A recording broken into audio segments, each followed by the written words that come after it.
నీకోసం ఎందుకింతగా పరితపిస్తున్నానో అర్థమే కావడం లేదు. అయినా నాకొక డౌట్. నీ అందాన్ని ఒక్కసారి చూస్తేనే నేను నా కోరికను ఆపుకోలేకపోతున్నాను.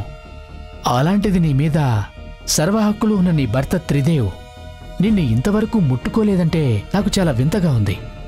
అసలు త్రిదేవ్ మగాడా లేక ఏమైనా తేడాగాడా అని డౌట్ వస్తుంది. వాడు ఏదైతే నాకేంట్లే, నువ్వు నాకు దక్కపోతున్నావు. ఏంట్రా జాక్, మరి ఇంత పిచ్చివాడి అయిపోయావు? ఫోటోను కూడా కాకుండా పేరును ముద్దు పెట్టుకున్నందుకే పరవశించిపోతున్నావు.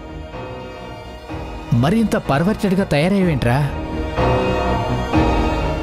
ఒక్కసారి నీ గొంతు వినాలనుంది డార్లింగ్.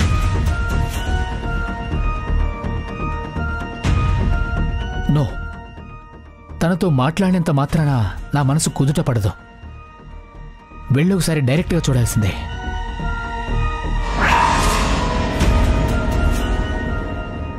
నా బంగారం ఎక్కడుందో తెలుసుకోకుండా వెళ్ళిపోతున్నానేంటి?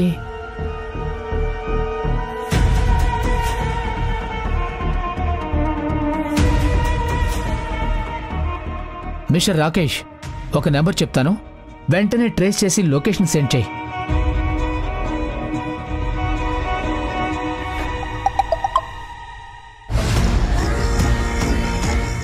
ఓ, డిపార్ట్మెంటల్ స్టోర్ దగ్గర ఉన్నావా?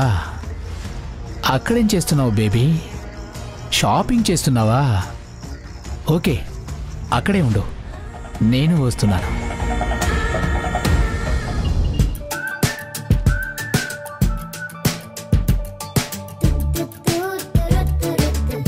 అత్తయ్య, నాకు కార్నెటో కావాలి. ఒకటివ్వండి. ఇది కాదు, అది. పదత్తయ్య, వెళ్దాం. ఎరా, నీకు కావలసిన ఐస్ క్రీమ్ కొనగానే వెళ్ళిపోవాలా? నేను కూడా ఇంట్లో కావలసినవి తీసుకోవాలి కదా. సరే, నీ ఫోన్ ఇవ్వు, నేను నా ఫ్రెండ్కి వీడియో కాల్ చేసుకుంటాను. ఈ లోపు నువ్వు కొనుక్కో. ఇదిగో.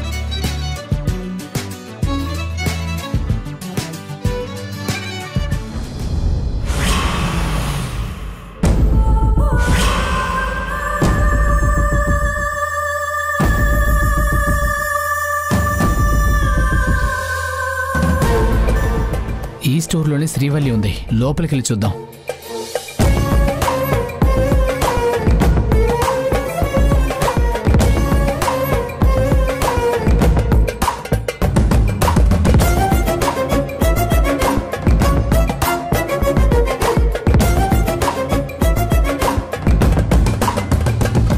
తనకి నేను హ్యాండ్సమ్గా కనిపించాలి కదా.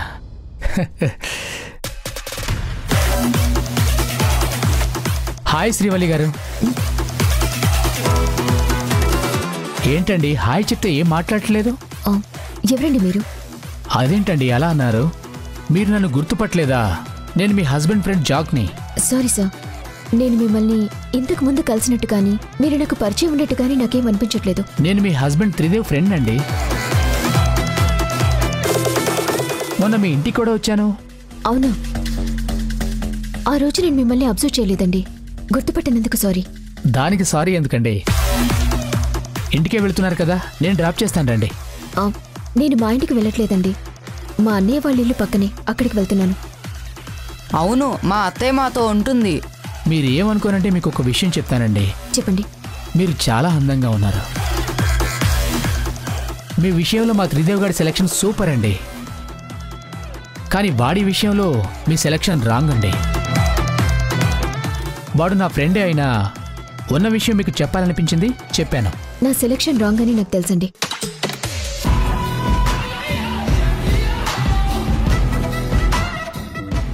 అమ్మయ్యా, నా ఏంజిల్ని చూశాను, మాట్లాడాను. ఓవర్గా ఎగ్జైట్ అవ్వకుండా తనను చూసి బాగానే కంట్రోల్ చేసుకున్నాను. మొన్న చూసిన దానికి ఇప్పటికీ దీని అందం పెరిగినట్టు అనిపిస్తుంది. బర్త్డే నాడు ఈ అందమంతా నాకే సొంతం అవుతుంది.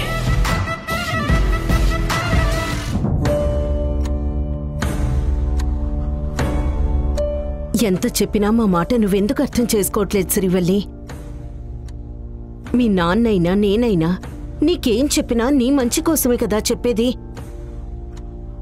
నువ్వు చెడిపోవాలనైతే మేం కోరుకోం కదా. ఆ విషయం నాకు కూడా తెలుసమ్మా. మీరు నా మంచి కోరుకుంటారని, నేను బాగుండాలని కోరుకుంటారని నాకు తెలుసు. మరి ఎందుకని మా మాట నువ్వు వినట్లేదు? చెప్పు.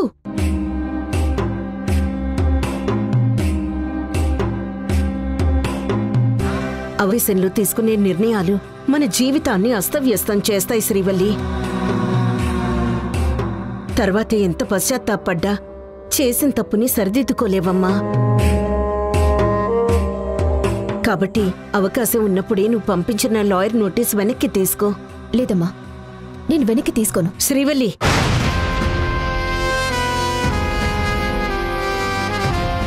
నేను కన్న తల్లిగా కాకుండా సాటి ఆడదానిగా చెప్తున్నానమ్మా. భర్త నుంచి విడిపోయిన ఆడవాళ్ళకి సమాజంలో విలువ ఉండదు. సూటిపోటి మాటలతో చులకని చేసి మాట్లాడతారు. దయచేసి నీ మనసు మార్చుకో. ఆనందంగా ఉన్న వాళ్ళని చూసి కుళ్ళుకుంటూ, కష్టాల్లో ఉన్న వాళ్ళని చూసి నవ్వుకునే ఈ సమాజం గురించి ఆలోచించి నా మనసు నేను మార్చుకోలేనమ్మా. ఏంటి నీ తలబెరుసు సమాధానాలు? అసలు అల్లుడు గారికి ఏం తక్కువని తనతో విడిపోవాలనుకుంటున్నావు చెప్పు.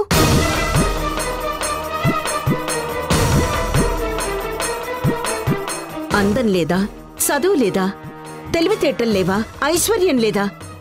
అన్నీ ఉన్నాయి కదా. వ్యక్తిత్వం, సంస్కారం లేని మనిషికి ఎన్నుంటే ఏం లాభమమ్మా? నోర్ముయ్, నోర్ముయ్.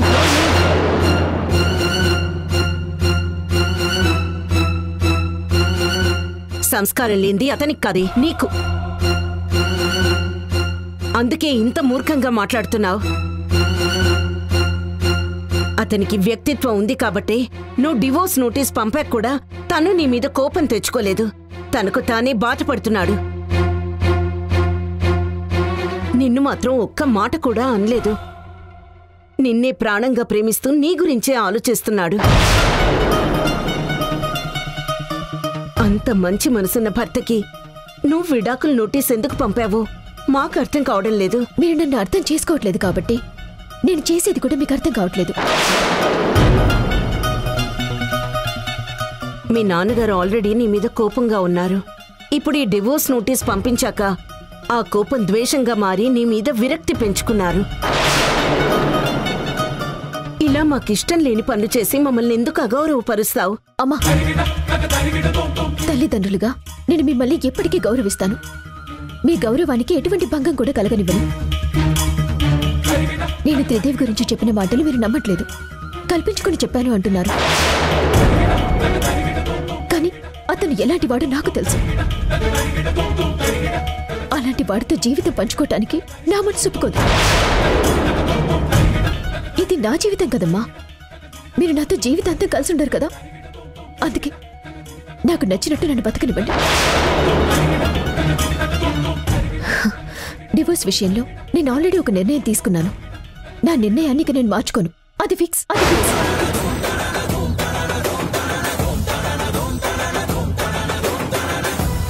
దయచేసి మీరు నన్ను ఇంకేం అడగండి ప్లీజ్. కాదు కొడుతూ అంటే నేను చావనైనా చేస్తానేమో, కానీ వాడితో మాత్రం కలిసి బతకలేను కూడా.